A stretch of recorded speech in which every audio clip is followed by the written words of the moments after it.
कड़ाके की सर्दी का सितम जारी है। छाए घने कोहरे ने वाहनों की रफ्तार पर ब्रेक लगा दिए। बर्फीली हवाओं से ठिठुरन बढ़ गई। कोहरे के कारण सुबह चूरू से आने वाली एक ट्रेन निर्धारित समय से करीब आधा घंटा देरी से पहुंच रही है। कोहरे के कारण वाहन ड्राइवरों को सुबह के समय हेडलाइट जलाकर चलना पड़ा। मौसम विभाग के अनुसार न्यूनतम तापमान में अभी गिरावट हो सकती है। 9 जनवरी के बाद तापमान में उछाल आएगा।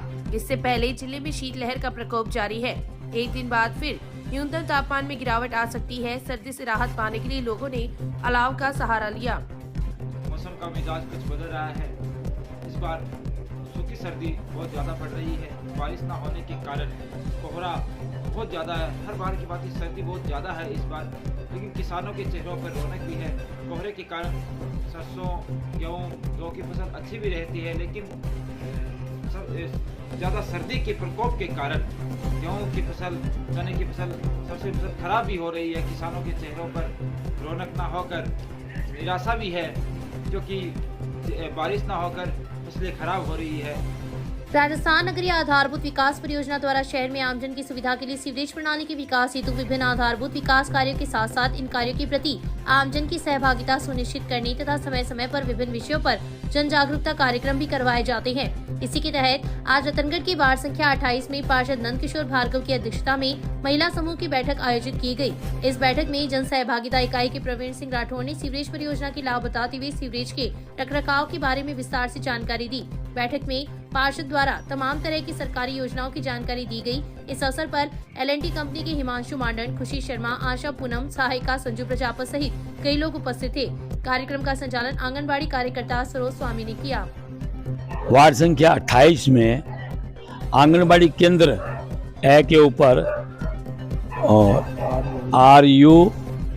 RUIDP के तत्वाधान में और सरकारी योजना जैसे केंद्र की सरकार की योजना व राज्य सरकार की योजनाओं के बारे में विस्तृत रूप से जानकारी दी गई। महिलाओं समूह को सभी को जानकारी दी गई कि किस किस योजना में किस तरह से लाभ मिलता है। और इसके अलावा सीवरेज लाइन के विषय में भी विस्तृत रूप से जानकारी दी गई कि जो ये सीवरेज लाइन का कार्य जो चल रहा है और इसमें जो कनेक्शन होंगे वो घरों का पानी जैसे किचन और ये आपके बाथरूम का पानी और इसके अलावा शौचालय का, ये तीनों का पानी सीवरेज के द्वारा ही जाएगा और किसी को अपने आप से कुछ करने की जरूरत नहीं है। सीवरेज कंपनी वाले अपने आप ही करेंगे घरों के कनेक्शन भी, किसी को कुछ देने की जरूरत नहीं है। और छत का जो पानी है वो आप इकट्ठा कर सकते हो घरों, और उसका पानी जो है नालियों के द्वारा जाएगा, न कि सीवरेज के द्वारा जाएगा। तो मेरा सभी से यही, मैंने भी ये निवेदन किया है मेरी ओर से भी पार्षद होने के नाते, तो विशेष रूप से सभी तरह की इनको जानकारी दी गई।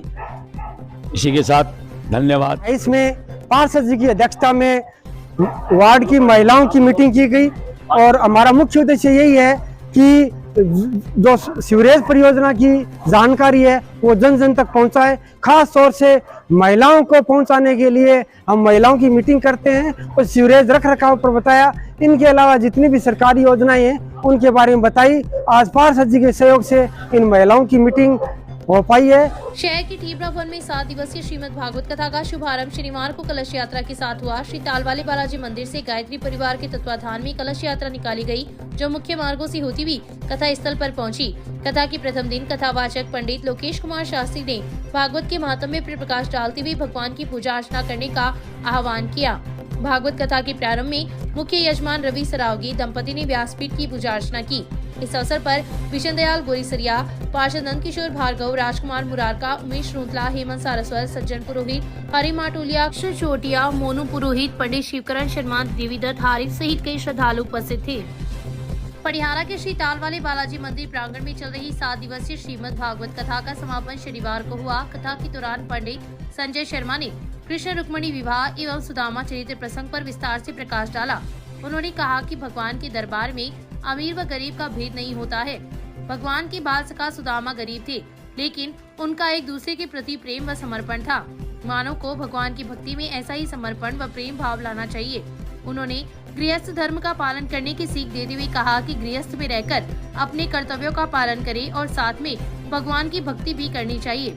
भगवान की भक्ति के लिए संन्यास लेने की जरूरत नहीं है।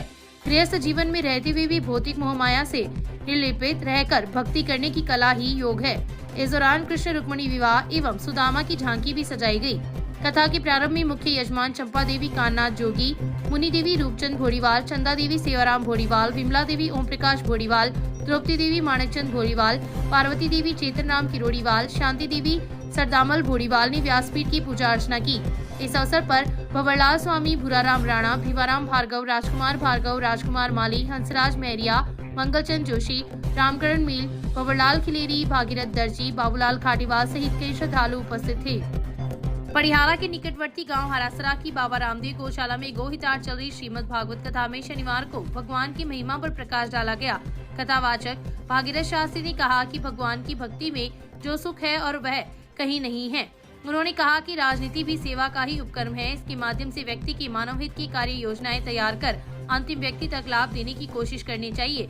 इस दौरान सुजानगढ़ विधायक मनोज मेघवाल का वाचक ने माला पहनाकर अभिनंदन किया। विधायक ने कहा कि भूमिदान सबसे बड़ा दान है। गो सेवा के लिए भूमिदान करना किसी परिवार के लिए आजीवन गर्व की बात होती है।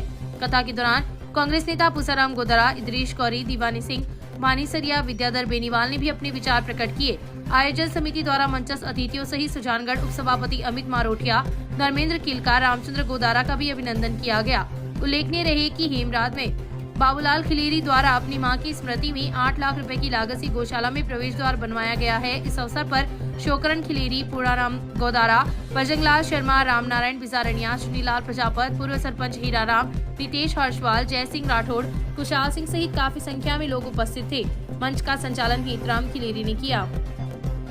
सेवानिवृत्त रेलवे कर्मचारी संघ की बैठक शनिवार को रेलवे क्लब में हुई। इस दौरान पुरानी कार्यकारिणी को भंग करने का प्रस्ताव महेंद्र कुमार शर्मा ने रखा, जिसका सभी ने समर्थन किया। इस दौरान गठित नई कार्यकारिणी में अध्यक्ष पद पर महेंद्र कुमार शर्मा, उपाध्यक्ष हीरालाल, सचिव मोहनलाल सैनी, सहायक सचिव अशोक कुमार, कोषाध्यक्ष ऋषिराज पांडे, सलाहकार के रूप में राधाकृष्ण निजामुद्दीन, SK दत्ता, पीर मोहम्मद एवं अशोक विरमानी को शामिल किया गया है। इस अवसर पर काफी संख्या में सेवानिवृत्त रेल कर्मचारी उपस्थित थे। गुरुकुल आदर्श विद्या मंदिर में 3 दिवसीय अध्यापक प्रशिक्षण कार्यशाला का समापन शनिवार को हुआ। संस्था प्रधान नेमीचंद सागला ने बताया कि 3 दिनों तक सभी शिक्षकों ने अध्यापन की बारीकियां सीखी। शिक्षण के समय आने वाली समस्याओं का समाधान बताया गया। सतत मूल्यांकन से बच्चे के प्रत्येक स्तरीय सुधार के लिए अतिरिक्त कक्षाओं के आयोजन का सुझाव दिया गया।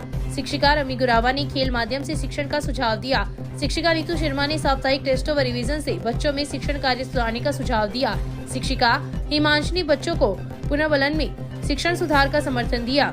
संस्था प्रधान ने शिक्षा के उद्देश्यों पर प्रकाश डालते हुए उच्च शिक्षण के लिए कक्षीय वातावरण, शिक्षण की निरंतरता, अभ्यास का नियम, वातावरण सिद्धांत, साक्षात्कार विधि, केस स्टडी मेथड आदि शिक्षण बिंदुओं पर विस्तार से समझाया। इस अवसर पर कंचन स्वामी, नीतू शर्मा, रमी गुरावा, पायल शर्मा, अंकिता खींची, हरिकिशन खींची, दौलतराम सांकला सहित कई लोग उपस्थित थे। कार्यक्रम का संचालन हिमांशी ढोलवानी ने किया। गीता फिल्म्स क्रिएशन के बैनर तले बन रही हिंदी व राजस्थानी फिल्म गीता मेरी माँ में भोजपुरी आर्टिस्ट सोनम ठाकुर ने आइटम सॉन्ग में अभिनय किया है। ठाकुर के साथ आइटम सॉन्ग में हेमंत धारू, दिनेश शर्मा, विजय गुलाब भी है। फिल्म निर्माता राजकुमार नायक ने बताया कि इस फिल्म में पूर्व मंत्री राजकुमार रेणवा अतिथि कलाकार है तथा सुमन शर्मा, सरोज बरोड़, धनंजय सिंह, पवन तोदी, हीरालाल नायक, सुशील जोशी ने भी अभिनय किया है। यह फिल्म एक आध्यात्मिक फिल्म है। बाइक सवार 30 वर्षीय युवक को ट्रक ने टक्कर मार दी। घटना में घायल हुए युवक को निजी साधन से जिला अस्पताल में भर्ती करवाया गया, जहां पर उसकी हालत गंभीर होने पर उसे हायर सेंटर रेफर कर दिया। सूचना पर पुलिस भी जिला अस्पताल पहुंची तथा घटना की जानकारी ली। प्राप्त जानकारी के अनुसार लूंच फाटा के पास स्थित पेट्रोल पंप पर काम करने वाला गांव सिमसिया बिदावतान निवासी 30 वर्षीय मनोज कुमार कालेर अपनी शिफ्ट खत्म कर बाइक पर सवार होकर गांव जा रहा था कि पेट्रोल पंप से कुछ दूरी पर एक होटल के पास सामने से आ रहे ट्रक से बाइक की भिड़ंत हो गई। घटना में घायल हुए मनोज को निजी साधन से जिला अस्पताल में भर्ती करवाया गया, जहां पर उसकी हालत गंभीर होने पर डॉक्टरों ने प्राथमिक उपचार के बाद उसे हायर सेंटर रेफर कर दिया। सूचना पर ASI राजेंद्र सिंह जिला अस्पताल पहुंचे तथा घटना की जानकारी ली। घटना के बाद ट्रक चालक मौके से फरार हो गया। रतनगढ़ की लिंक रोड पर दुकानों के पीछे ताश के पत्तों पर जुआ खेल रहे 4 जनों में से पुलिस ने एक व्यक्ति को गिरफ्तार कर उसके पास से नकदी व ताश की जोड़ी बरामद की है। पुलिस पार्टी को देखकर 3 जन मौके से फरार हो गए। पुलिस ने बताया कि एएसआई सुरेश कुमार गश्त करते हुए लिंक रोड पर पहुंचे तो वहां पर 4 जने ताश के पत्तों पर जुआ खेल रहे थे। पुलिस ने दबिश दी तो 3 जने मौके से फरार हो गए तथा 43 वर्षीय सीताराम निवासी रतनगढ़ को गिरफ्तार कर लिया। सीताराम के पास से 240 रुपए नकदी एवं ताश की जोड़ी बरामद की है। पुलिस ने मुकदमा दर्ज कर अन्य फरार हुए तीनों आरोपियों की तलाश शुरू कर दी है। घर पड़ोसी 33 वर्षीय युवक ने 60 वर्षीय व्यक्ति के साथ मारपीट की तथा उसे जान से मारने की धमकी दी है। इस आशय का मुकदमा न्यायालय के माध्यम से पुलिस थाना में दर्ज हुआ है। पुलिस ने मुकदमा दर्ज कर जांच शुरू कर दी है। सीसर निवासी 60 वर्षीय लालाराम नायक ने कोर्ट में दायर इस्तगाशे में लिखा है कि उसका घर पड़ोसी 33 वर्षीय शीशपाल नायक ने उसके साथ थाप मुक्कों से मारपीट करते हुए गालियां निकाली तथा धक्का देकर जमीन पर गिरा दिया और पैरों से मारपीट की। इस दौरान शीशपाल ने कहा कि उसके पास पिस्तौल है तथा वह उसे जान से मार देगा। घटना को लेकर जब उसे कुछ नहीं कहा तो उसके हौसले बुलंद हो गए तथा फिर से लालाराम के साथ मारपीट की। जब लालाराम ने शोर मचाया तो गांव के ही 2 व्यक्ति वहां आ गए तथा बीच बचाव कर उसे छुड़ाया। इस दौरान शीशपाल ने कहा कि वह पिस्तौल घर पर छोड़ आया है, अब की बार अकेला दिखेगा तो जान से मार देगा। पुलिस ने न्यायालय से मिले इस्तगाशे के आधार पर मुकदमा दर्ज कर जाँच एएसआई हरफुल सिंह को सुपुर्द की है। दहेज में 5 लाख रुपए व कार्ड नहीं देने पर 23 वर्षीय विवाहिता के साथ ससुराल पक्ष के लोगों ने मारपीट की तथा उसे मकान में ही कैद कर लिया। पुलिस ने न्यायालय से मिले परिवाद के आधार पर मुकदमा दर्ज कर जांच शुरू कर दी है। विवाहिता द्वारा दायर इस्तगाशे में उल्लेख किया गया है कि उसकी शादी 9 सितंबर 2021 को गांव सैला में मुस्लिम रीति रिवाज के साथ बिहार के चुरेली निवासी 32 वर्षीय युवक के साथ हुई थी। शादी में हैसियत से बढ़कर दहेज दिया था, लेकिन ससुराल पक्ष के लोग शादी में दिए गए दहेज से संतुष्ट नहीं हुए तथा 5 लाख रुपए नकदी एवं कार की डिमांड करने लगे। इस मांग को लेकर विवाहिता को मकान में कैद कर लिया तथा मारपीट की और स्त्रीधन हड़प कर उसे घर से निकाल दिया। पीहर पक्ष के लोगों ने उसके सास ससुर सहित ससुराल पक्ष के लोगों के साथ समझाइश की, लेकिन उक्त लोग अपनी मांग पर अड़े रहे। पुलिस ने विवाहिता की दायर इस्तगाशे के आधार पर 32 वर्षीय पति, 55 वर्षीय ससुर, 52 वर्षीय सास, 35 वर्षीय जेठ, 32 वर्षीय जेठानी, 27 और 25 वर्षीय देवर के खिलाफ मुकदमा दर्ज कर जांच सब इंस्पेक्टर माणकलाल के सुपुर्द की है। शादी में कम दहेज देने की बात को लेकर 26 वर्षीय विवाहिता को उसके ससुराल पक्ष के लोगों ने मारपीट कर घर से निकाल दिया तथा दहेज में सोने के आभूषण, 5 लाख रुपए एवं कार देने की मांग करने लगे। इस संबंध में पुलिस ने रतनगढ़ के पंडितपुर क्षेत्र निवासी 26 वर्षीय विवाहिता के द्वारा दायर इस्तगाशे के आधार पर मुकदमा दर्ज कर जांच शुरू कर दी है। पुलिस ने बताया कि कोर्ट से मिले इस्तगाशे में उल्लेख किया गया है कि उसकी शादी 26 अप्रैल 2021 को रतनगढ़ की गणेश मंदिर क्षेत्र निवासी 26 वर्षीय युवक के साथ हिंदू रीति रिवाज के साथ हुई थी।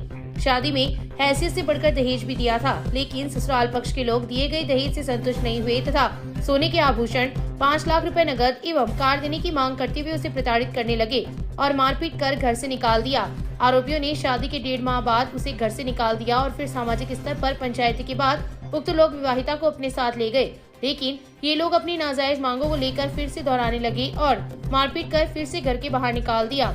इसके बाद पति अपने ससुराल पहुंचा तथा विवाहिता की परिजनों को मारने पर उतारू हो गया, जिस पर मोहल्ले के लोगों ने बीच बचाव किया। इसके बाद विवाहिता ने अपना स्त्रीधन मांगा तो इन लोगों ने देने से मना कर दिया, जिस पर विवाहिता ने कोर्ट के माध्यम से पुलिस में मुकदमा दर्ज करवाया। पुलिस ने 26 वर्षीय पति, 65 वर्षीय ससुर, 60 वर्षीय सास एवं 23 वर्षीय देवर के खिलाफ मुकदमा दर्ज कर जांच सब इंस्पेक्टर माणकलाल डूडी को सुपुर्द की है।